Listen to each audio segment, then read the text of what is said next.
Muy buenos días tengan todos y cada uno de ustedes. Les damos la bienvenida a su programa, Trabajando Duro o Durando en el Trabajo. Estamos más que agradecidas de poder estar en sintonía con ustedes una vez más. Somos alumnas del Tecnológico Nacional de México, Instituto Tecnológico de Tehuacán. Actualmente nos encontramos en la carrera de Contador Público y estamos cursando el tercer semestre. Les habla su servidora Neri Yasmín y les presento a mi equipo de trabajo. Hola, ¿qué tal? Soy Helen, bienvenidos. Qué gusto tenerlos por acá. Muy buenos días, mi nombre es Fátima, espero que se encuentren muy bien. Estamos listas para comenzar. Mi nombre es Andrea y me da mucho gusto estar con ustedes. El día de hoy hablaremos de temas muy interesantes, esperando que les sean útiles. Algunos de estos temas que abordaremos son: definición, derecho y contrato, trabajador, patrón, trabajo, salario y su protección, integración de salario, duración del contrato, jornada de trabajo, tiempo extra, días de descanso, vacaciones y días festivos, capacitación y adiestramiento, derecho de antigüedad, pago de prima, derechos de preferencia, ascenso, inversiones, causas de modificación, suspensión y rescisión, causas de terminación, cálculo de indemnización y finiquito, trabajo de mujeres y menores y por último, trabajadores de confianza. Sin más que decir, comenzamos. Principalmente es necesario que conozcamos cómo es que surgió el derecho laboral, pues como sabemos, toda la historia tiene un principio. Compañera Helen, ¿me podrías hablar sobre el origen y evolución del derecho? Claro que sí, el ser humano durante las diversas épocas que ha pasado ha tenido que luchar de diversas formas para hacer valer los derechos que como individuo le corresponden. Y desde tiempos remotos tuvo que luchar contra el que se denomina el más fuerte. Así que pasa a la época donde era esclavo y los tratos eran de lo más cruel y ruin, donde su único miserable pago era el de especie y no era el de realmente basto para poder tener una vida digna. El derecho laboral nació a consecuencia de las necesidades de regular las relaciones entre el trabajador y el patrón, con la finalidad de ser equitativos los derechos y obligaciones tanto el uno para el otro, sostener el equilibrio social. La transformación más importante en nuestro país fue la entrada en vigor en el año de 1917 de la Constitución Política de los Estados Unidos Mexicanos, mediante la cual se estableció el artículo 123, que señaló lo siguiente: A. Jornada de trabajo de 8 horas. B. Protección al trabajo de mujeres y menores. C. Protección de menores y mujeres. D. Retribución justo al trabajo. E. Se faculta al Congreso de la Unión el legislar en materia laboral. Posteriormente, en 1931 se creó la Ley Federal del Trabajo, misma que fue reglamentariamente del artículo 123 constitucional, ley que reguló las relaciones entre capital y trabajo, y para ello se crearon autoridades como los inspectores del trabajo, juntas municipales de conciliación, juntas centrales de conciliación y las comisiones especiales de salarios mínimos, y en 1970 esa misma norma legal introdujo mayores prestaciones como mejoramiento y protección de los salarios, otorgamiento de habilitación para los trabajadores, primas de antigüedad, reparto de utilidades y mejores procesos para regular la impartición de justicia en las juntas de conciliación y arbitraje. Para muchos autores, el artículo 123 de la Constitución de los Estados Unidos Mexicanos es una de las garantías sociales más importantes para el trabajador, puesto que en él descansa el origen normativo del derecho del trabajo. No solamente el referirse al trabajador, sino de todos los derechos. El artículo 123 constitucional constituye la parte del género normativo laboral según la versión de la doctrina mexicana. Este funda teórica y normativamente la Ley Federal del Trabajo, quien es la ley general que regula en especie al derecho del trabajo. entendido como la ley que regula la relación entre el trabajador y el patrón en todo lo concerniente al trabajo. De tal manera, el artículo 123 indica que toda persona tiene derecho al trabajo digno y socialmente útil, por lo que se promoverán la creación de empleos y la organización social para el trabajo, conforme a la ley. Compañera Neri, ¿nos podrías hablar sobre qué es el derecho del trabajo? Claro que sí. Derecho del trabajo es el conjunto de principios y normas que regulan en sus aspectos individual y colectivo las relaciones entre trabajadores y patrones, entre trabajadores entre sí y entre patrones entre sí, mediante la intervención del Estado, con el objeto de tutelar a todo aquel que preste un servicio subordinado y permitirle vivir en sus condiciones dignas, que como ser humano le corresponden para que puedan alcanzar su destino. Por Sánchez Alvarado, Dávalos y José, en 2003, página 39. Claro que sí, pero ¿qué es derecho individual de trabajo, Neri? Por derecho individual de trabajo se entiende al conjunto de normas que regulan la relación individual de trabajo entre un sujeto llamado trabajador y el otro denominado patrón. El objeto del derecho individual de trabajo es regular las condiciones individuales del contrato de trabajo, que puede, según la ley reglamentaria, ser verbal, escrito o tácito, según Guerrero 2003. Bueno, ya que estamos hablando sobre esto, quisiera que me aclararas una duda, Neri. ¿Qué es el contrato individual de trabajo? Sí, mira, se entiende que contrato individual de trabajo es aquel por medio del cual una persona física, trabajador, se obliga a prestar servicios personales para una persona física o jurídica, patrón, bajo la obediencia y acatamiento de éste, quien a su vez se obliga a remunerar por estos servicios mediante el pago, según Gómez Aranza en 2012. Pero es importante que nos menciones sus características. Sí, las características del contrato individual de trabajo son: contrato dirigido, porque en dicho contrato el Estado fija los límites mínimos o máximos de la relación laboral, como por ejemplo la jornada de trabajo y la remuneración, con la finalidad de nivelar la desigualdad entre ambas partes. Contrato bilateral, pues genera obligaciones para ambos contratantes. Contrato oneroso, ya que ambas partes obtienen una utilidad mutua de su contraparte. Contrato conmutativo, pues las prestaciones que implica se entienden semejantes. Contrato de trato sucesivo, ya que las obligaciones adquiridas por las partes se cumplen sucesivamente en el transcurso de la duración del contrato. Contrato consensual, pues es el hecho de manifestar su voluntad las partes, se realiza. Contrato normativo, porque la mayor parte de su contenido es obtenido de fuentes externas, como las leyes, disposiciones administrativas y convenios colectivos, según Gómez Aranza en 2012. Claro, pero bueno, ahora es momento de hablar sobre el trabajador, patrón y trabajo. Con ello les dejo mi compañera Fátima. Sí, es importante mencionar que el artículo 3 de la Ley Federal del Trabajo menciona que el trabajo es un derecho y un deber social, exige respeto por las libertades y dignidad de quien lo presta, y efectuarse en condiciones que aseguren la vida, salud y un nivel económico decoroso para el trabajador y su familia. ¿Y qué es el trabajador, Andrea?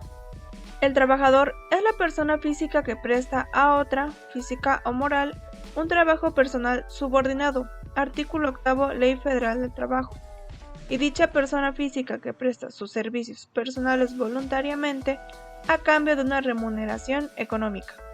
Asimismo, quiero mencionar que existen 3 tipos de trabajadores: de planta o base permanentes, trabajadores de temporada y trabajadores temporales. Los trabajadores de planta o base permanente son aquellos que desempeñan una actividad de rutina y existente permanentemente para una empresa.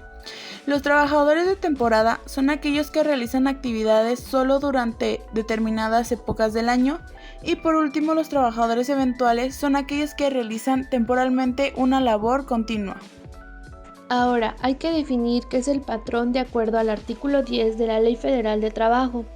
nos dice que el patrón es la persona física o moral que utiliza los servicios de uno o varios trabajadores. Mientras tanto, es aquella persona que contratan una o varias personas físicas que pagan un sueldo por la prestación de un servicio. El patrón es aquella que la persona que utiliza el subordinado para lograr servicios lícitos adquiridos como un principal obligación el pagar un salario a sus subordinados. Pero al igual, el artículo 12 de la Ley Federal del Trabajo nos menciona algo importante. El intermediario es la persona que contrata o interviene en la contratación de una u otras para que presten el servicio a un patrón. Esto nos da a entender de manera clara y en pocas palabras nos dice que un tercero por ello es ajeno a la relación laboral entre un patrón y un trabajador. Neri, ¿nos podrías mencionar las clases de patrón? Claro que sí. El primero es el patrón sustituto, que corresponde a la figura de la subrogación personal, que es una de las formas en el derecho mexicano acepta para la transmisión de las obligaciones. La subrogación personal puede definirse como la sustitución de una persona por otra en una relación jurídica, de tal manera que la sustituta asuma la totalidad de los derechos y obligaciones de la sustituida. Después, el patrón intermediario es aquel que contrata a nombre y beneficio de un tercero. Los servicios del trabajador se entenderán para el trabajador que los servicios que les presenta el intermediario será en forma gratuita. El intermediario y el patrón son solidariamente responsables de las obligaciones contraídas con los trabajadores, de acuerdo al artículo 11, 13 y 14 de la Ley Federal de Trabajo. A continuación, también les hablaremos un poco sobre el salario y su protección de este. Pero para esto, ¿alguien de ustedes, compañeras, me podría decir qué es el salario? ¿O para ustedes, qué se le puede considerar salario? Claro que sí, compañera. Mira, yo tengo entendido que el salario es la remuneración recibida por una persona como pago por su trabajo. De esta forma, el empleado puede beneficiarse de su contribución en tiempo y esfuerzo a la empresa que lo contrata. De la misma forma que puede traducirse es aportación en términos monetarios. Muy bien, compañera. En pocas palabras, el sueldo es la retribución que debe pagar el patrón al trabajador por su trabajo. Según el artículo 82, capítulo 5, título 3 de la Ley Federal del Trabajo. Asimismo, tengo entendido que a pesar que el salario tiene que ser igualitario y sin distinción, hay tipos de trabajo. Compañera Fátima, ¿me podrías decir cuáles son esos tipos de salario? Tengo entendido que sí existen y se clasifican los salarios, pero esto según a ciertos factores. Por ejemplo, tenemos en primer lugar el salario por unidad de obras, que es el que se recibe en función de la cantidad de trabajo realizado. No importa el tiempo empleado, lo importante es que la obra haya finalizado para poder recibir el pago. En segundo lugar tenemos el salario por unidad de tiempo. En este caso, en cambio, los que determinan el salario es el tiempo empleado durante la realización de una tarea, un día, una semana, un mes, un trimestre, un semestre o incluso un año. Y en tercer lugar tenemos el salario mixto, aquel que encuentra una vía intermedia entre el salario por unidad de obra y el salario por unidad de tiempo. Sí, compañera, aparte de los que ya mencionaste, también tenemos el salario nominal. Es uno de los salarios más habituales. Se establece en el contrato refrendado por el trabajador y la empresa. Retribuye un cargo o plaza específica en el que comúnmente denominamos nómina. Después, el salario es metálico. Es aquel que se paga con la moneda legal y en vigor del lugar en el que se realiza el trabajo. La persona que lo recibe tiene la facultad de realizar pagos en efectivo o en metálico. Esta modalidad de salario se ha visto reducida considerablemente en las últimas décadas, con el auge de los recursos digitales y el servicio de banca online de las entidades bancarias. Por último, el salario en especie es aquel que se paga por medios o bienes diferentes al dinero, por ejemplo, con ropa, artículos de hogar, comida, bonos e incluso con bienes inmateriales y servicios, como el alojamiento o en las clases a domicilio. Yo creo que estos tipos de salario tienen una finalidad y existen por algo. Sin embargo, hay un salario que me pregunto, ¿qué es? ¿Para qué sirve? Y este es el salario mínimo. ¿Alguna de ustedes, compañeras, me puede decir? Bueno, respondiendo a las preguntas de mi compañera, el salario mínimo se ha definido como la cuantía mínima de la remuneración que un empleador deberá abonar a sus asalariados por las prestaciones que estos hayan efectuado durante un determinado periodo, sin que dicha cuantía pueda ser rebajada mediante un convenio colectivo ni acuerdo individual. Claro, compañera, los salarios mínimos pueden establecerse por ley, por decisión de una autoridad competente o de una junta o consejo de salarios, o por dictamen de los tribunales del trabajo o los juzgados laborales.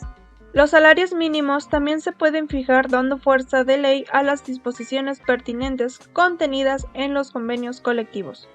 Exacto. Bueno, además de que este sirve para proteger a los trabajadores contra el pago de salarios indebidamente bajos, su existencia ayuda a garantizar que todas las personas participen de forma justa y equitativa en la distribución de los frutos del progreso y que se pague un salario mínimo vital a todas las personas que tengan empleo y necesiten esa clase de su protección. Organización Internacional del Trabajo 2018. Bueno, muchas gracias, compañera, ahora sí me quedó claro. Además de que tienes mucha razón, ya que en la actualidad no se respeta nada de eso, y pues es que sí hay muchos trabajadores que ni siquiera les pagan eso. Creo que el salario mínimo sí es muy importante, ya que día a día existen miles de casos de explotación laboral, y hablando de la protección que deben de llevar el salario, ¿cómo es exactamente que su protección o cómo se protege? Mira, según tengo entendido, el salario como derecho del trabajador goza de protección legal para evitar que el empleador o terceros ejerzan derechos abusivos que lo perjudiquen en virtud de la situación de indefensión del trabajador, que necesita del salario para satisfacer sus propias necesidades y las de su familia. De hecho, esto se relaciona a los artículos 98, 99, 100 del título tercero, el capítulo séptimo de la Ley Federal de Trabajo, que dicen que el salario se paga directamente al trabajador y que éste dispondrá libremente del salario. Cualquier disposición o medida que desvirtúe este derecho será nula. Asimismo, en caso de que el empleado esté imposibilitado para el cobro de su salario, este se podrá cobrar por la persona que designe como apoderado mediante carta poder suscrita por 2 testigos. Me parece muy bien lo que menciona mi compañera, ya que hay veces que estafan a los trabajadores haciéndose pasar por familiares y cobrando por ellos. Por eso considero que es correcto que se tenga que hacer una carta poder para que alguien más pueda cobrar y solo pueda ser esa persona que se le otorga la carta poder. Bueno, ahora pasemos a la parte de la integración del salario. Para empezar, ¿qué es el salario y cuál es su propósito? Ahora bien, el salario diario integrado es el salario diario que recibe un trabajador por parte del patrón, más todas las prestaciones que la ley puede o no obligar. En este concepto también se pueden incluir las prestaciones tales como son las comidas, los transportes, los vales de despensa, entre otras cosas. Regularmente el salario integrado se usa para las deducciones en la declaración anual y realizar el cálculo de impuestos al IMSS e Infonavit, puesto que en este concepto se conoce en promedio cuánto gana diariamente un empleado, integrando todas las percepciones que recibe él al año. Bien, ya quedó claro qué es y para qué sirve, pero ¿cómo se integra el salario? Según el artículo 84, capítulo 5, el título 3 de la Ley Federal de Trabajo dice que el salario se integra con los pagos hechos en efectivo por cuota diaria, gratificaciones, percepciones, habitación, primas, comisiones, prestaciones y una especie y cualquier otra prestación que se entregue al trabajador por su trabajo. Muchas gracias, compañera. En pocas palabras, para sacar el salario integrado, se multiplica el salario diario por el factor integrador, El factor integrador se saca de la siguiente manera, multiplicando el salario por el factor integrador. Entonces, el factor integrador se saca dependiendo de los años laborados, se toman los días de vacaciones y estos de multiplica por 0.25, que será de la prima, y después el resultado se le debe sumar 15 días de aguinaldo entre los días del año, que son 365 días, y el resultado se le suma 1.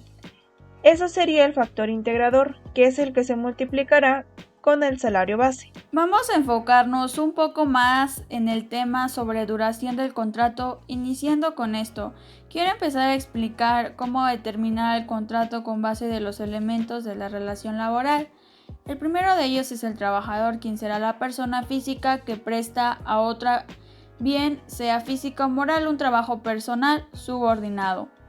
El segundo elemento subjetivo será el patrón, que resulta de ser la persona física o moral que emplea los servicios de uno o más trabajadores.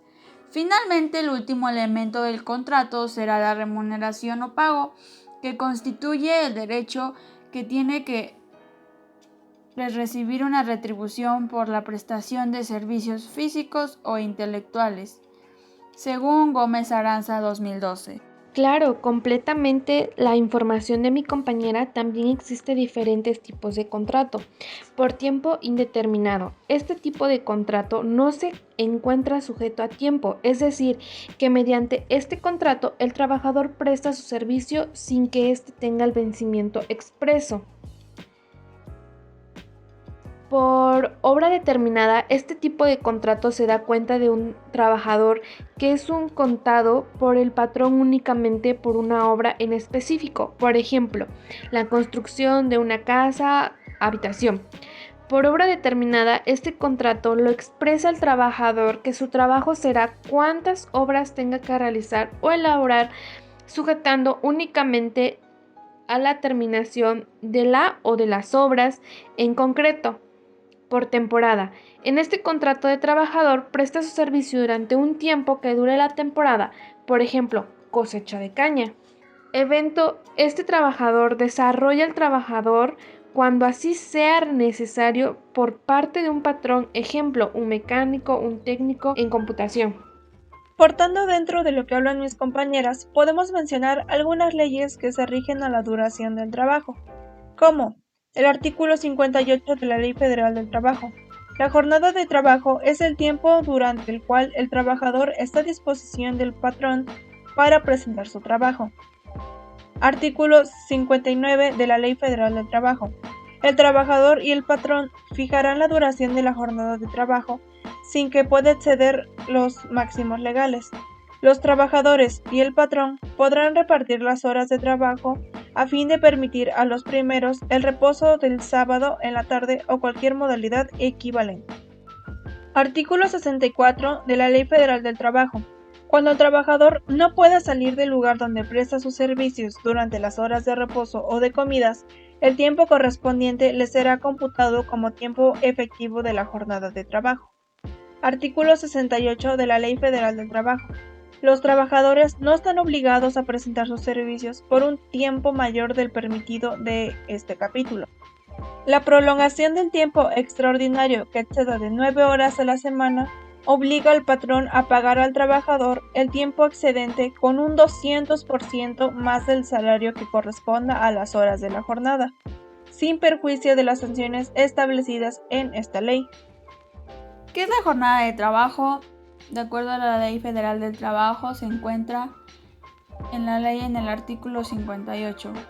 Jornada de trabajo es el tiempo en el cual el trabajador está a disposición del patrón para prestar el trabajo.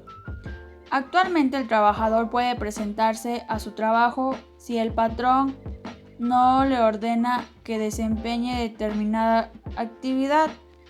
Puede estar inactivo y se considera que está cumpliendo con su jornada de trabajo al mantenerse a disposición del patrón para prestar su trabajo. Claro, para estas posibilidades de determinar la duración de la jornada de trabajo deben entenderse a diversos aspectos, ya que es prudente tomar en cuenta factores médicos, psicológicos, económicos y sociales. Y no solamente el deseo de los trabajadores en reducirla. Agregándole un poco más al tema, les diré las siguientes clasificaciones. La jornada diurna, que es la comprendida entre las 6 de la mañana y las 8 de la noche, la cual deberá de tener una duración máxima de 8 horas. La segunda es la jornada nocturna, que es la que comprende de las 8 horas de la noche a las 6 de la mañana, la cual deberá de tener una duración máxima de 7 horas. En tercer lugar tenemos la jornada mixta, que es la que comprende periodos de la jornada diurna y nocturna. El tiempo de su duración es de 7 horas y media, y la jornada reducida, que es un tipo de especial de jornada aplicable a los menores de 16 años, que tiene como duración máxima la de 6 horas. En el quinto lugar tenemos la jornada especial, que es la convenida por el trabajador y el patrón, respetando las condiciones generales del trabajo, y su duración será de 8 horas diarias, contemplando un día de descanso. Y en el número 6 tenemos la jornada extraordinaria, que es aquella jornada de trabajo que se prolonga respecto de la jornada normal de trabajo por circunstancias extraordinarias, y no podrá exceder nunca de 3 horas diarias ni 3 veces en una semana. Bien, ahora prosigamos con el siguiente tema, el cual hace referencia al tiempo extra. Exactamente, como se menciona anteriormente, hay un tiempo determinado para el horario laboral común. Se establece que los trabajadores no están obligados a prestar sus servicios por un tiempo mayor del permitido, según la Ley Federal del Trabajo, artículo 68. Más, sin en cambio, podrá también prolongarse la jornada de trabajo por circunstancias extraordinarias, sin exceder nunca de 3 horas diarias ni de 3 veces en una semana. Ley Federal del Trabajo 2020, en el artículo 67, lo podemos encontrar. Esto quiere decir que las horas de trabajo extraordinario se pagarán con un 100% más del salario que corresponda a las horas de la jornada. También, en el caso de que se realice tiempo extra que exceda de 9 horas a la semana, se obliga al patrón a pagar al trabajador el tiempo excedente con un 200% más del salario que corresponda a las horas de la jornada. Ley Federal del Trabajo 2020, artículos 67 y 68. ¿Qué quiere decir lo del 100% y el 200%? Por ejemplo, si a un trabajador en su hora ordinaria se le pagan con 20 pesos y este trabajó 9 horas a la semana, se le debe pagar el 100% adicional, siendo el doble. Entonces, siendo que 20 pesos es equivalente a su hora ordinaria, 40 pesos será equivalente a una hora extra, ya que es el doble. Como trabajo 9 horas extras, entonces se debe multiplicar esos por 40 por las 9 horas que se trabajaron de más, siendo así que se le deberá pagar 360. En el caso del 200% se aplicará el triple. Esto sucede cuando se trabaja más allá de las 9 horas a la semana. Si por ejemplo se trabajaron 10 horas, entonces solo una hora se deberá pagar al triple. Entonces, si tomamos de ejemplo el caso anterior, los 20 pesos equivalentes a su hora ordinaria se convertirán en 60 la hora extra, ya que este sería el triple, ¿no? Como ya se mencionó antes, las primeras 9 horas se pagarán al doble, siendo así que valdrían a 360. Y como solo fue una hora extra con valor de pago al triple, entonces el pago de esa hora equivale a 60. Bueno, compañeras, muchas gracias por la explicación de esta duda. Bien, ahora prosigamos con el siguiente tema. Hablemos de los días de descanso. Como bien se sabe, para que los trabajadores tengan un buen desempeño laboral es importante el descanso y que las personas puedan recuperar sus energías, ya que sea cual sea el trabajo, en cierto punto se vuelve desgastante. O, en cualquier caso, todos necesitan el despejarse un poco del trabajo y no pensar tanto en ello. Incluso los días de descanso dan la oportunidad para poder unirse con su familia. ¿Cómo se establece un día libre? Se estipula que por cada 6 días de trabajo disfruta el trabajador de un día de descanso, por lo menos con goce de salario íntegro. Ley Federal de Trabajo 2020, en el artículo 69. Ahí se pueden encontrar específicamente abarcando este artículo. Así, esto es como cuando comúnmente se trabaja de lunes a viernes o incluso hasta sábado, pero el domingo se descansa, aunque hay casos en los que no es así. Esto depende del tipo de trabajo que se realice. Por ejemplo, en el caso de trabajadores que requieran una labor continua, los trabajadores y el patrón deberán fijar de común acuerdo los días en los que el trabajador deberá disfrutar de descanso semanal. Esto depende de la Ley Federal de Trabajo, artículo 70. Pero como ya lo mencionó Andrea, comúnmente el día destinado al descanso semanal se procura que sea domingo. ¿Y qué pasaría si se trabaja ese día, compañera?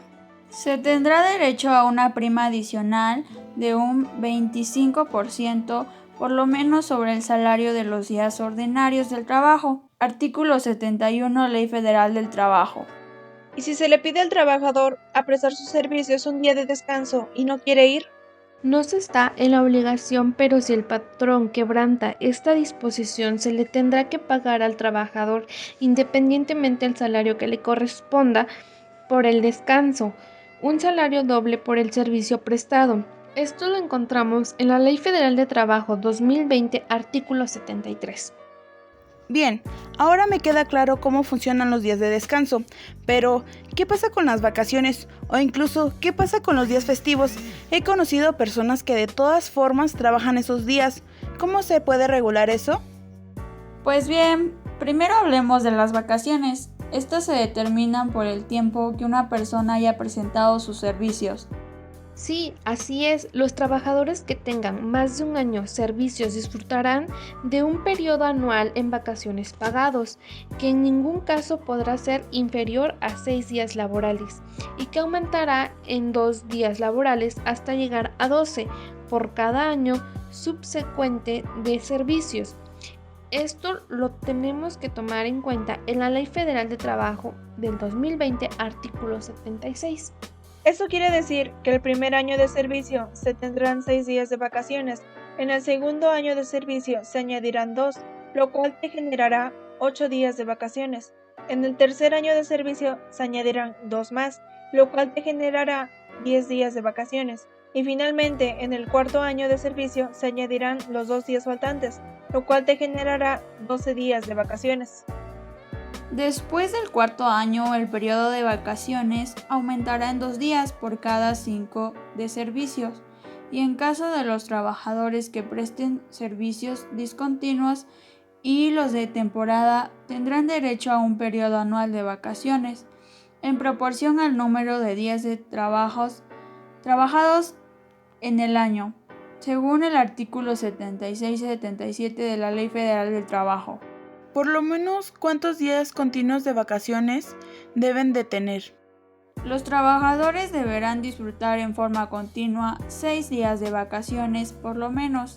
Artículo 78 de la Ley Federal del Trabajo.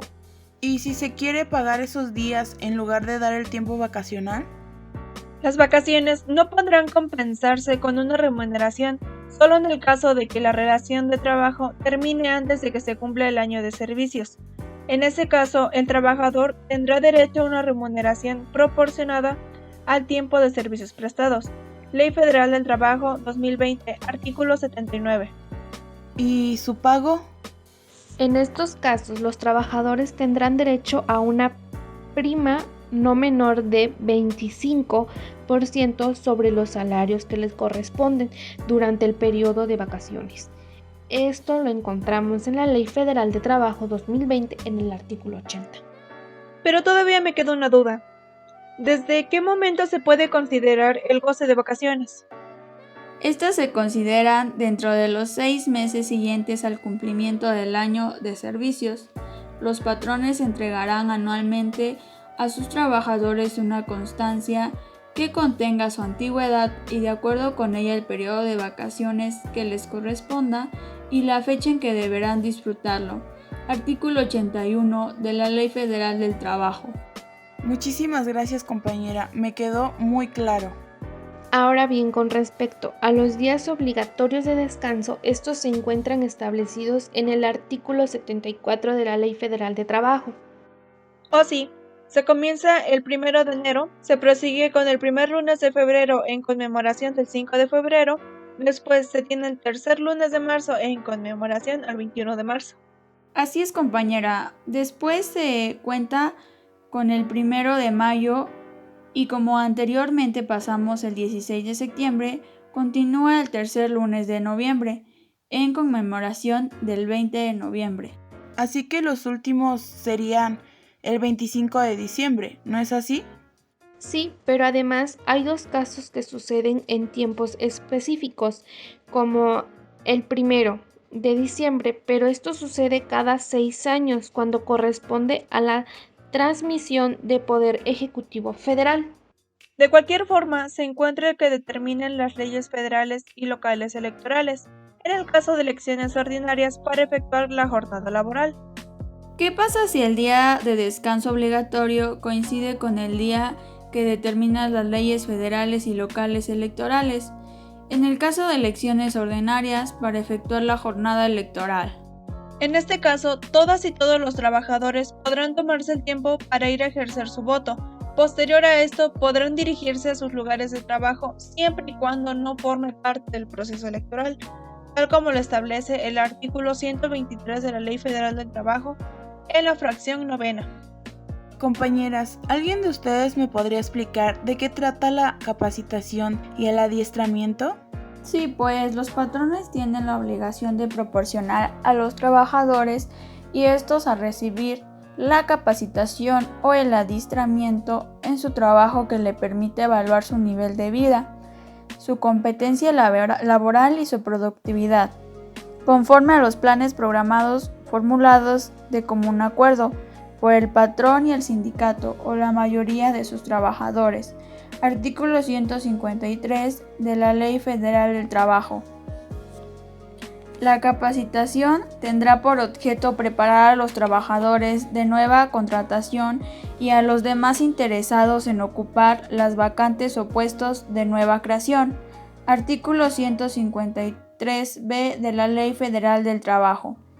El adiestramiento tendrá por objeto: fracción primera, actualizar y perfeccionar los conocimientos y habilidades de los trabajadores y proporcionarles información para que puedan aplicar en sus actividades las nuevas tecnologías que los empresarios deben implementar para incrementar la productividad de las empresas. Fracción segunda, hacer el conocimiento de los trabajadores sobre los riesgos y peligros a que están expuestos durante el desempeño de sus labores, así como las disposiciones contenidas en el reglamento y las normas oficiales mexicanas en materia de seguridad, salud y medio ambiente del trabajo que les son aplicables para prevenir riesgos de trabajo. Fracción tercera, incrementar la productividad y, fracción cuarta, en general mejorar el nivel educativo, la competencia laboral y las habilidades de los trabajadores. Artículo 153c de la Ley Federal del Trabajo. Pasando al siguiente tema, ¿en qué consiste el derecho de una prima de antigüedad?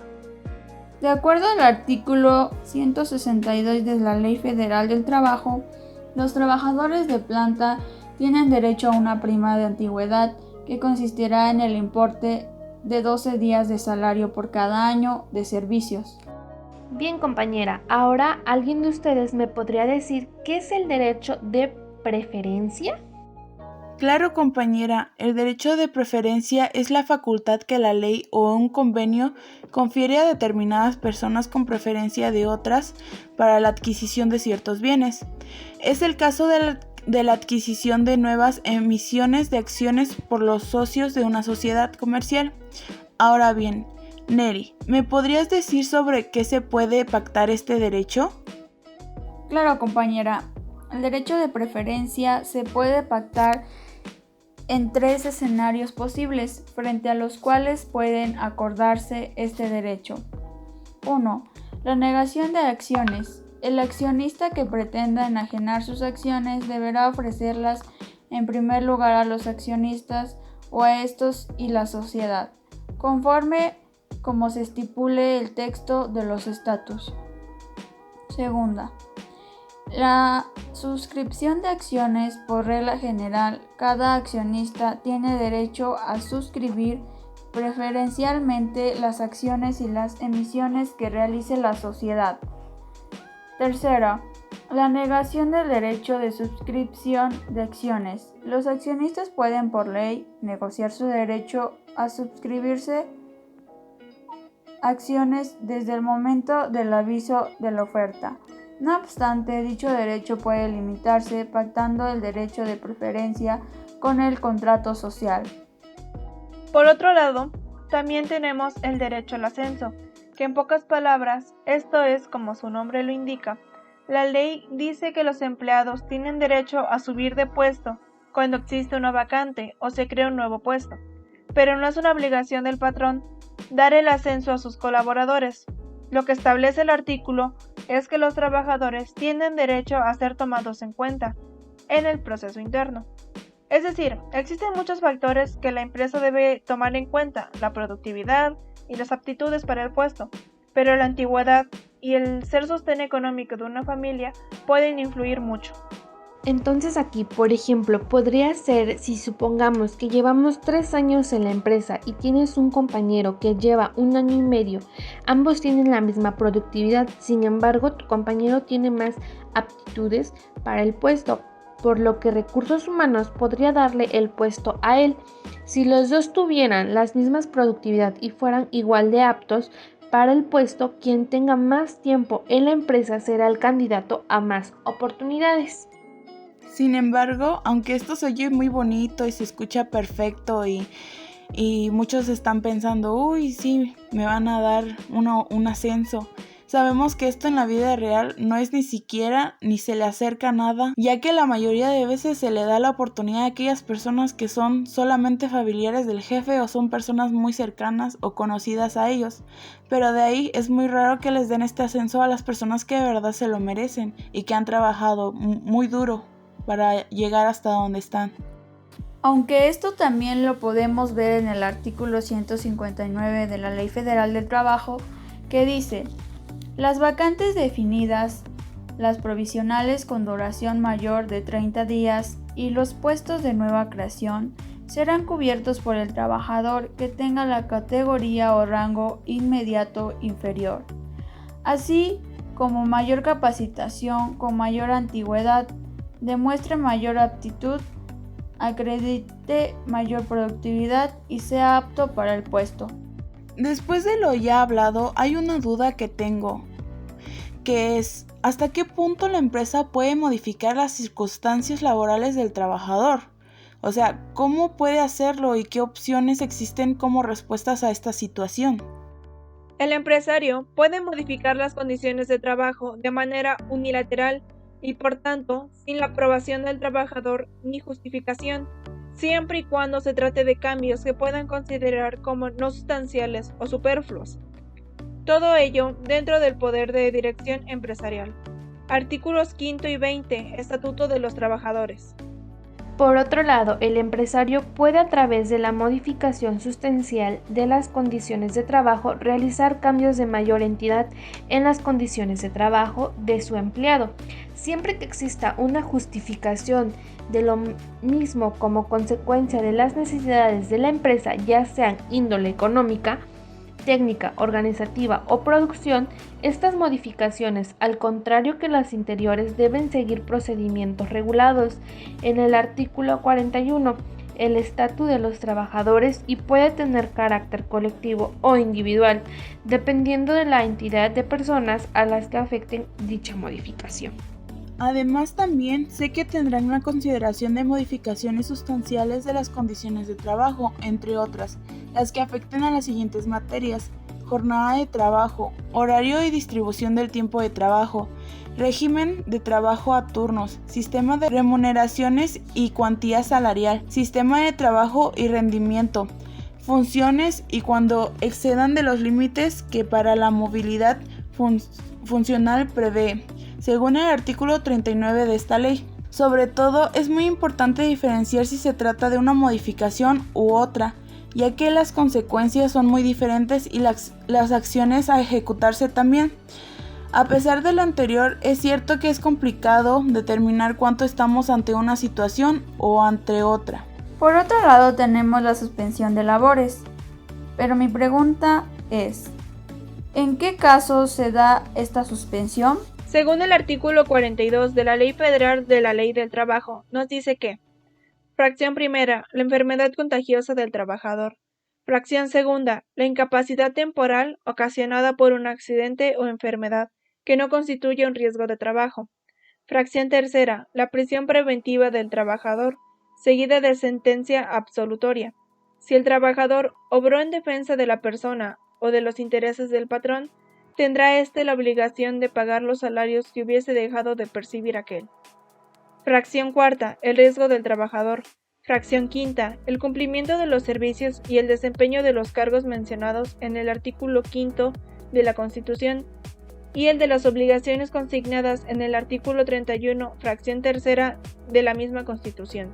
Según tengo entendido, la fracción cuarta en el artículo 31 dice que esta es una obligación de los mexicanos contribuir con los gastos públicos, así de la Federación como de los estados, de la Ciudad de México y del municipio en que residan, de la manera proporcional y equitativa que dispongan las leyes. Así es, compañera. Sin embargo, aún no me queda muy claro.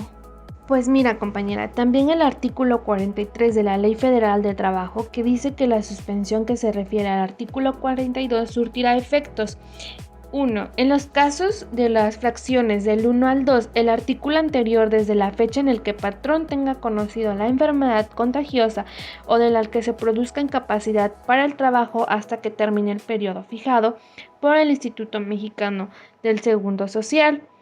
O antes, si desaparece una incapacidad para el trabajo sin que la suspensión pueda expender el término fijado en la Ley Seguro Social por el tratamiento de las enfermedades que no sean consecuencia de un riesgo de trabajo. 2. Tratándose de las fracciones terceros y cuartos desde el momento en el que el trabajador acredita estar en detenida o disposición de las autoridades judicial y administrativa hasta la fecha en que cauce ejecutivo y sentencia a un absuelto término arresto. Si obtiene su libertad provisional, deberá sentarse a trabajar en un plazo de 15 días siguientes a su liberación, salvo que se le siga proceso por un delito intencionales en contra del patrón o de sus compañeros de trabajo. Tercero, en los casos de las fracciones 5 y 6, desde la fecha en que pueden prestarse los servicios y desempeñarse los cargos hasta un periodo de 6 años. Cuarto, en el caso de la fracción, desde la fecha que en el patrón tenga conocimiento del hecho hasta por un periodo de 2 meses. Y el quinto, el caso es de la fracción 8, desde la fecha de la conclusión de la temporada hasta el inicio de la siguiente. Muy bien, compañeras. Por otro lado también tenemos la rescisión, pero ¿alguien me puede explicar qué es exactamente? Muy bien, compañera. Mira, la rescisión en el ámbito laboral es una acción legal que permite finalizar una relación jurídica por alguna causa señalada en la ley o bien derivada del incumplimiento de una de las partes, sin que ello implique responsabilidad para la parte afectada. O sea, esto quiere decir que el empleador puede finalizar la relación laboral si se cumple alguna de las causas. Para ello deberá sujetarse al procedimiento necesario para informar al trabajador las causas de la rescisión y además elaborar la documentación que así lo compruebe. Así es. Bueno, aunque también tengo entendido que el empleado también ejerce la rescisión. Por ejemplo, en los siguientes casos: si existió engaño por parte del trabajador al presentar certificados o referencias falsas que señalen capacidades o facultades que éste no tiene. Si en el lugar del trabajo el empleado tiene comportamientos faltos de rectitud, realiza actos de violencia, malos tratos e injurias contra el patrón, sus familiares o personal de la empresa, incluso si los mismos lo realizan fuera de servicio, y son tan graves que hace que sea imposible continuar con la relación laboral. Si el trabajador altera la disciplina del lugar del trabajo con actos que cometa en contra de sus compañeros. Si el trabajador, de forma intencionada o negligente, causa perjuicios materiales a las instalaciones o materiales de trabajo mientras realiza sus labores. Cuando por una imprudencia o descuido inexcusable, el empleado ponga en peligro la seguridad del lugar del trabajo o de las personas que se encuentren en él.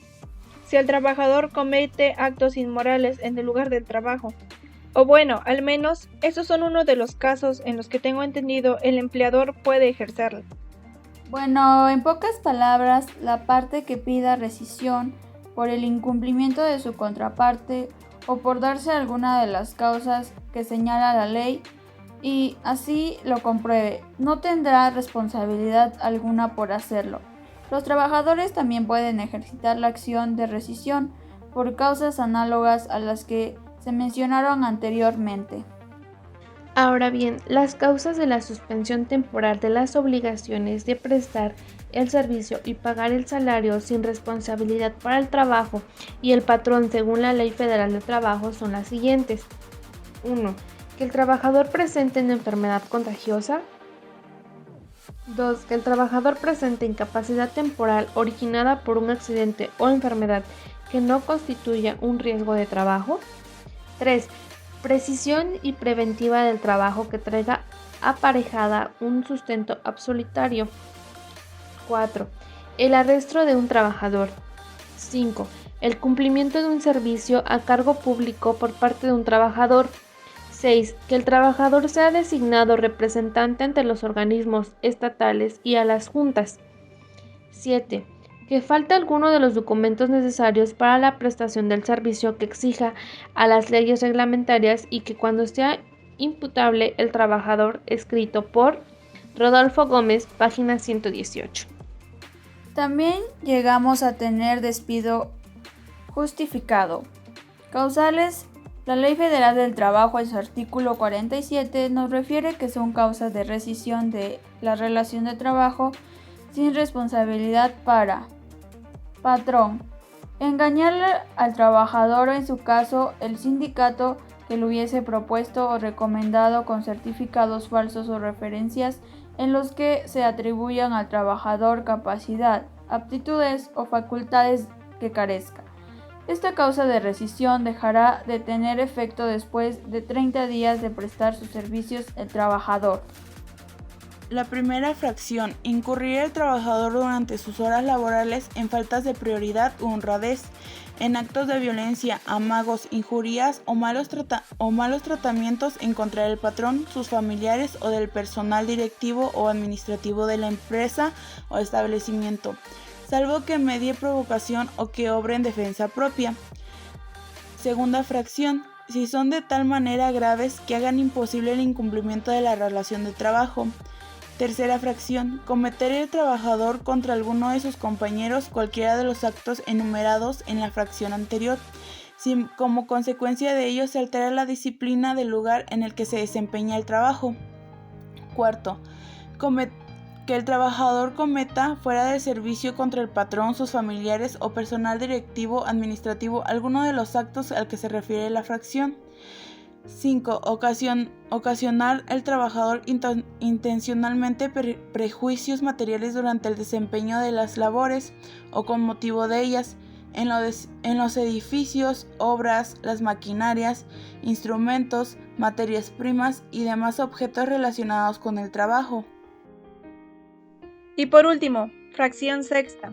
Ocasionar al trabajador los prejuicios de que habla la fracción anterior, siempre que sean graves, sin dolo, pero con negligencia tal que ella sea la causa única de perjuicio. Fracción séptima. Comprometer el trabajador, por su imprudencia o descuido inexcusable, la seguridad del establecimiento o de las personas que se encuentran en él. Fracción octava. Cometer el trabajador actos inmorales en el establecimiento o el lugar de trabajo. Fracción novena. Revelar al trabajador los secretos de fabricación o dar a conocer asuntos de carácter reservado, con perjuicio de la empresa. Fracción décima. Tener el trabajador más de 3 faltas de asistencia en un periodo de 30 días, sin permiso del patrón o sin causa justificada. Fracción undécima. Desobedecer el trabajador al patrón o a sus representantes sin causa justificada, siempre que se trate del trabajo contratado. Fracción duodécima. Negarse el trabajador a adoptar las medidas preventivas o a seguir los procedimientos indicados para evitar accidentes o enfermedades. Fracción decimotercera. concurrir el trabajador a sus labores en estado de embriaguez o bajo la influencia de algún narcótico o droga enervante, salvo que, en este último caso, exista prescripción médica. Antes de iniciar su servicio, el trabajador deberá poner el hecho en conocimiento del patrón y presentar la prescripción suscrita por el médico. Fracción 14. La sentencia ejecutoria que imponga al trabajador una pena de prisión que le impida el cumplimiento de la relación de trabajo. Y fracción 15. Las analogías a las establecidas en las fracciones anteriores, de igual manera grave y de consecuencias semejantes en lo que al trabajo se refiere. Fracción 16. El patrón deberá dar al trabajador aviso escrito de la fecha y causa o causas de la rescisión. Pasando a otro tema sobre las indemnización y el finiquito, el trabajador estará en posibilidades de solicitar ante una junta de conciliación y arbitraje ser reinstalado el trabajo que desempeñó, o bien podría solicitarse la indemnización mediante lo importante de 3 meses del salario. Además, si el juicio que se haya iniciado el patrón no demuestra la causa que haya originado la rescisión del trabajador, tiene derecho a que lo paguen los salarios vencidos desde la fecha del despido hasta que el cumplimiento al luado. Sin embargo, el patrón no siempre está obligado a reinstalar el trabajador, pues puede que al hacer el pago de cualquiera de las indemnizaciones indicadas por él. Escrito por Gómez Aranza, 2012, página 125. Sí, claro, pero tomando en cuenta el artículo 50 de la Ley Federal del Trabajo, según sea el caso, como en los casos siguientes. Cuando el trabajador tenga una antigüedad de menos de 1 año, si muestra ante la Junta de Conciliación y Atributaje que por el tipo de trabajo que realiza el trabajador estará en contacto directo y permanente con él, que el trabajador sea de confianza, cuando el servicio prestado por el trabajador sea demasiado doméstico o cuando el trabajador sea eventual. Ahora bien, prosigamos con un tema que es muy importante. Esto hace referencia a los derechos con los que cuentan las mujeres y los menores. Hay que tener en consideración qué razón de su protección es debido a los constantes abusos que se han vivido a lo largo de la historia. Antes había una clara distinción ante el salario y las horas en las que laboran, considerándose injustas en muchísimas ocasiones. Actualmente se estipula en la ley que, como muchos ya saben, las mujeres disfrutan de los mismos derechos y tienen las mismas obligaciones que los hombres, asegurando la igualdad de trato y de oportunidades. Ley Federal del Trabajo 2020, artículo 164. ¿Qué medidas se deben de tomar para proteger a una embarazada? En el caso de que se ponga en peligro la salud de la mujer o la del producto, ya sea durante el estado de gestación o el de lactancia, y sin que sufra perjuicio en su salario, prestaciones y derechos, no se podrá utilizar su trabajo en labores insalubres o peligrosas, según la Ley del Trabajo, artículo 166. ¿A qué se le considera una labor peligrosa o insalubre? Depende de la naturaleza del trabajo, ya sea por las condiciones físicas, químicas y biológicas del medio en que se presta, o por la composición de la materia prima que se utilice. Ley Federal del Trabajo 2020, artículo 167. ¿Cómo se procede con una situación como la que estamos viviendo ahora en la actualidad con el COVID-19? En caso de que las autoridades competentes emitan una declaratoria de contingencia sanitaria, como lo pasó en esta situación, no podrá utilizarse el trabajo de mujeres en periodos de gestación o lactancias. Las trabajadoras que se encuentren en este supuesto no sufrirán perjuicio en el salario, prestaciones y derechos. Artículo 168 de la Ley Federal del Trabajo. ¿Y cuáles son los derechos de las madres trabajadoras? Un derecho principal es que no se le debe exigir esfuerzos considerables, lo cual puede significar un peligro muy alto para su salud en relación con la gestación, tales como son levantar, tirar o empujar grandes pesos que produzcan trepidación, estar de pie durante largo tiempo o que afecten o puedan alterar su estado psíquico y nervioso. También deberá de disfrutar de un descanso de 6 semanas anteriores y 6 semanas posteriores al parto, y en caso de que se haga la solicitud expresa de la trabajadora, con una previa autorización escrita del médico de la institución de seguridad social que le corresponda, o en su caso, del servicio de salud que otorgue el patrón, tomando en cuenta la opinión del patrón y la naturaleza del trabajo que desempeñe, se podrá transferir hasta 4 de las 6 semanas de descanso previas al parto para después del mismo. En el caso de que los hijos hayan nacido con cualquier tipo de discapacidad o requieran atención médica hospitalaria, el descanso podrá ser de hasta 8 semanas posteriores al parto, previa presentación del certificado médico correspondiente. En caso de adopción de un infante, disfrutarán de un descanso de 6 semanas con goce de sueldo, posteriores al día en que lo reciban.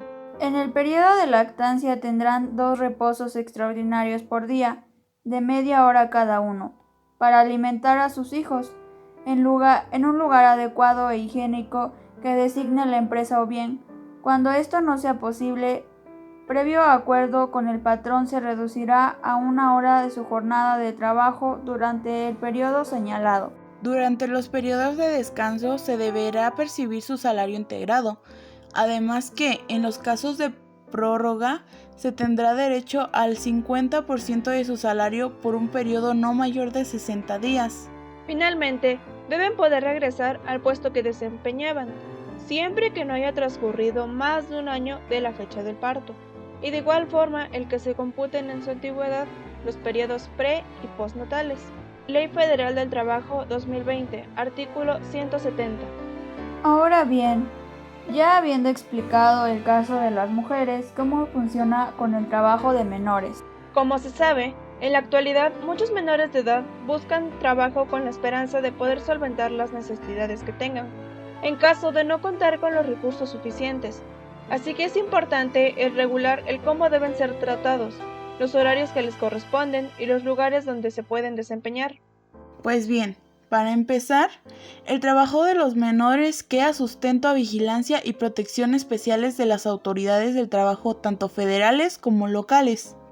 Aunque la Secretaría del Trabajo y Prevención Social, en coordinación con las autoridades del trabajo en las entidades federativas, desarrollarán programas que permitan identificar y erradicar el trabajo infantil.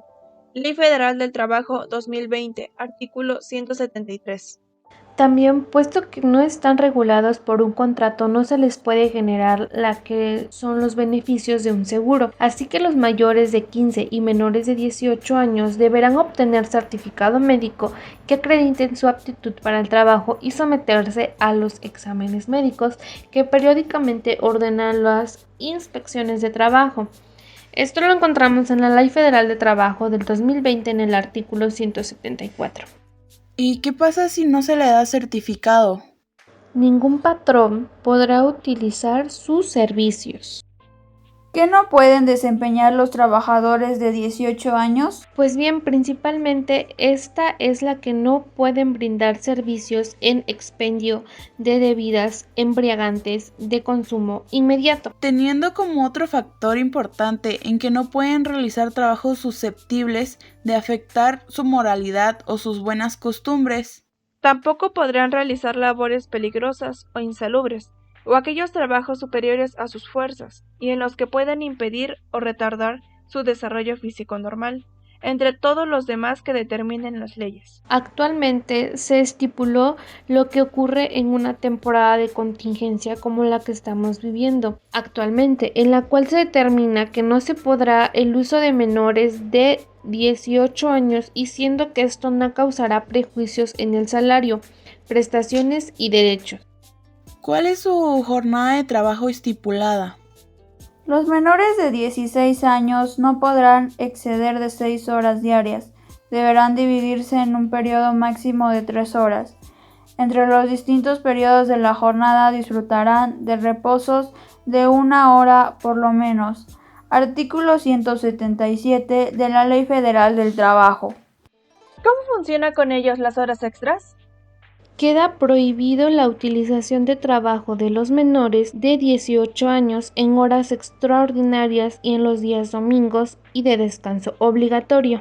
Aunque en caso de violación de esta prohibición, las horas extraordinarias se deberán de pagar con un 200% más del salario que corresponda a las horas de la jornada, y el salario de los días domingos y de descanso serán obligatorios. Esto según la Ley Federal del Trabajo en el artículo 178.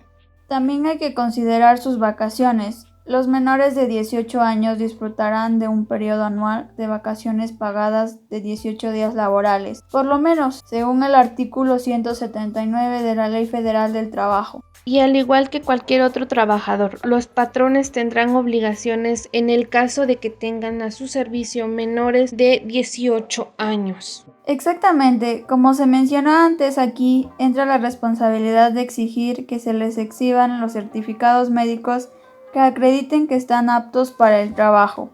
De igual forma, se debe llevar un registro de inspección especial, con indicación del nombre y apellidos, la fecha de su nacimiento o la edad de los menores de 18 años empleados por ellos, clase de trabajo, horario, salario y además condiciones generales del trabajo.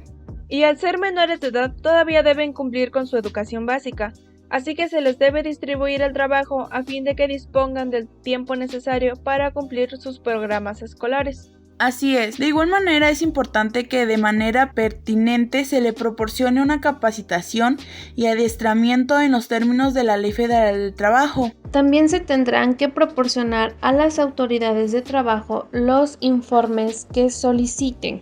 La sanción con respecto al patrón que viole las normas que rigen el trabajo de las mujeres y los menores, se le impondrá multa por equivalente de 50 al 2.500 veces a la unidad de medida y actualización.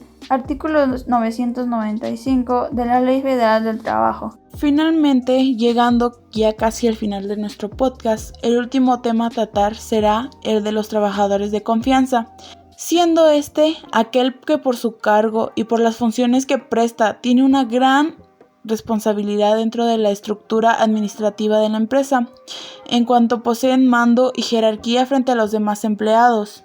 Con referente a lo establecido en la ley, primeramente se estipulan las condiciones de los trabajos de los trabajadores de confianza.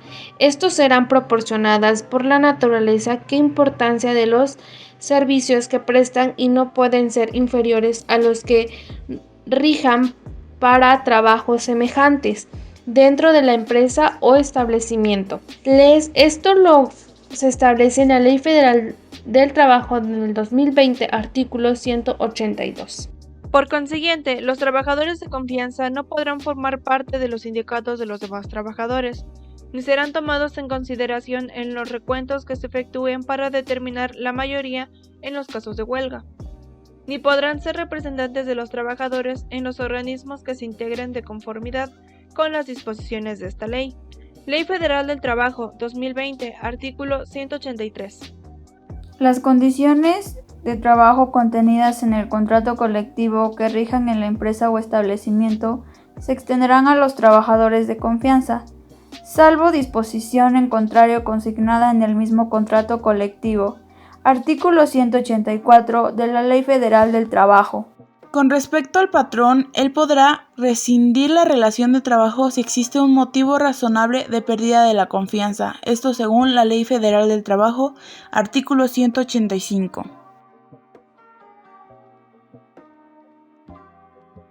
Somos estudiantes, la cual nos formamos con mucha información que nos puede ayudar en la vida cotidiana, junto a nuestros conocidos para guiar un poco más sobre todos los derechos que tenemos al estar laborando, así como de igual forma nuestras obligaciones. Recalcando que hoy en México mucho subordinado es explotado de varias formas, tomando en cuenta que a veces hay casos que no llegan a pagarles ni el salario mínimo, enfocándose un poco más a los menores, llegan a tener situaciones que ellos desconocen y por necesidad aceptan pagos muy mínimos para sobrevivir. Hoy te invitamos a informar, a defender a algún niño que esté dentro de este caso. Te explicaré un ejemplo que pasa mucho en comunidades pequeñas. Como todos trabajan en la agricultura, los padres de familia prefieren que sus hijos trabajen en la pizca de maíz en vez de ir a una escuela.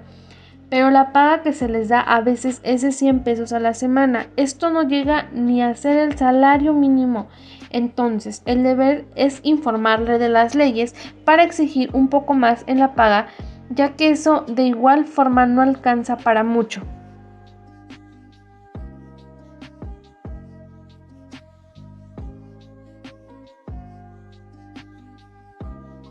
Bueno, en conclusión, puedo decir que considero que es muy importante que cada persona conozca y haga valer sus derechos laborales, ya que la mayoría de veces las personas ni siquiera conocen o se callan, y las personas con puestos mucho más altos abusan de su poder que tienen. Un ejemplo lo podemos ver en el salario mínimo, que básicamente este se implementó por lo mismo, ya que hay muchas personas que son estafadas, ya que muchas veces solo se les paga la mitad y la otra mitad se queda el superior, o hay veces que ni siquiera se le paga lo que es. Creo que esto generalmente sucede en las personas o trabajadores que no tienen una carrera en sí, y la mayoría de veces los contratos son verbales o solamente no hay contratos y se empieza a trabajar laboralmente así. También es muy bueno que conozcan por qué se dan las suspensiones y las rescisiones, ya que la mayoría de empresas generalmente solo despide de la noche a la mañana o suspende sin ningún motivo, sin ninguna razón y sin dar ninguna explicación. Y los empleados son amenazados con aceptarlo, y aunque no quieran. Y pues no es como que se les dé otra opción. Y pues asimismo luchar por su derecho al ascenso, aquellos que llevan trabajando. Porque hay que ser sinceros, la mayoría de los ascensos son a personas que no se lo merecen, que ni siquiera han trabajado en su vida o no se lo han ganado con sudor y lágrimas. Son a empleados que han entrado por palancas y que ni siquiera se han esforzado y no han dado la lealtad a donde trabajan. Por eso creo que el derecho laboral sería muy útil y una de las mejores leyes si tan solo se siguiera al pie de la letra y que cuando hubiera alguna injusticia se respetara. Pero pues seamos sinceros, eso sería muy difícil tomando en cuenta a la gente y a las personas que están sobre esta gente y a las personas que están alrededor.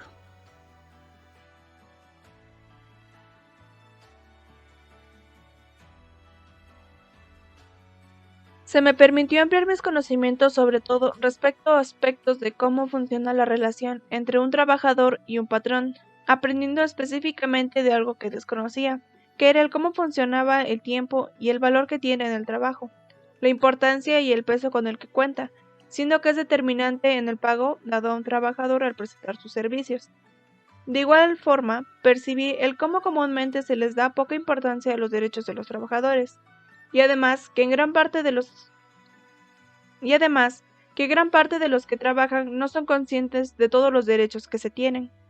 Ahora bien, algo que me pareció importante de destacar era el derecho del que gozan las mujeres, especialmente aquellas embarazadas, ya sea antes o después de la gestación, puesto que conozco que existen empresas que incluso advierten del hecho que si una mujer termina embarazada, eso será razón suficiente para ser despedida, cuando en realidad es todo lo contrario, siendo que se le debería proveer de mayor apoyo y derechos. De igual forma, se mencionaron los días de descanso obligatorio, siendo estos importantes por el hecho de que, al ser seres humanos, el descanso es una necesidad básica, lo cual permitirá un mejor rendimiento y actitud, de modo que, como se mencionó, existen los días de descanso obligatorios, puesto que estos están destinados a conmemorar algún hecho histórico o civil. De todas formas, existen veces en que dichos días, por acuerdo del patrón con los trabajadores, se trabajan, con su respectivo pago equivalente. De todas formas, existen veces en que dichos días, por acuerdo del patrón con los trabajadores, se trabajan, con el respectivo pago equivalente según a lo que marca la ley, o que se llegue a algún otro acuerdo. Ya que, por ejemplo, ha habido ocasiones en las que mi madre trabaja el 1 de mayo, considerándose este un día de descanso obligatorio. Más en cambio, se llegó al acuerdo en su trabajo de que se cambiaría por el 10 de mayo, siendo este un día laboral. De igual forma, noté el cambio entre varios artículos en la Ley Federal del Trabajo, en relación a la situación en la que nos encontramos y en las medidas a tomar en la contingencia sanitaria, y el cómo proceder tanto al ser trabajador como patrón.